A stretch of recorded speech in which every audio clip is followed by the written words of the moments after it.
আমরা চাইলে মাসে হাজার হাজার গিফট পোস্ট দিতে পারি, কিন্তু কেন দেই না জানেন? যখনই আমরা কোনো গিফট পোস্ট দেই, সেখানে একদল নিচু মন মানসিকতার মানুষের আবির্ভাব হয়, যারা প্রোডাক্ট পাওয়ার পর বিভিন্ন প্রশ্ন তুলতে থাকে। এছাড়াও একটা প্রোডাক্ট আপনি গিফট পোস্ট দিলে তারা হাজারটা প্রোডাক্ট চেয়ে বসে। এটা কেমন মন মানসিকতা আমি বুঝি না। কেউ যদি কাউকে কোনো কিছু গিফট করে তাহলে সে ভালোবেসে করে।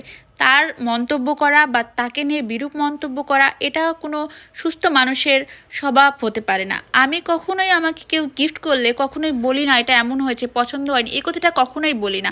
আপনি যদি তাকে এই কথাটি বলেন তাহলে সে কখনো আর আপনাকে গিফট করতে চাইবে না, তার সেই রুচিটা থাকবে না। যেরকম এই বেটা ফিশ হাউস কম্বো, এটার হচ্ছে মূল্য 690 টাকা, সাথে ডেলিভারি চার্জ 120 টাকা, প্যাকেজিং খরচ রয়েছে। এই সম্পূর্ণটাই আমরা বিনামূল্যে একজনকে গিফট পাঠাচ্ছি। তো তাকে যখন বললাম, তো সে সাথে আরও কিছু সবজির বীজ নিতে চাইলো।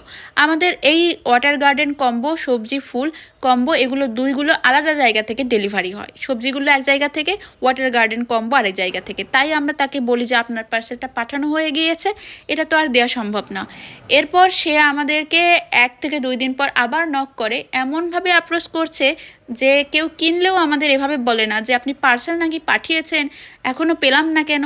এটা তো একটা গিফট, সম্পূর্ণই গিফট, সে কোনো কন্ট্রিবিউশন এখানে করেনি। আমরা পুরোপুরি গিফট পাঠাচ্ছি, তারপরেও এই ধরনের মন্তব্য। আপনারাই বলুন, এটাতে কি আর ইচ্ছা থাকে গিফট করার?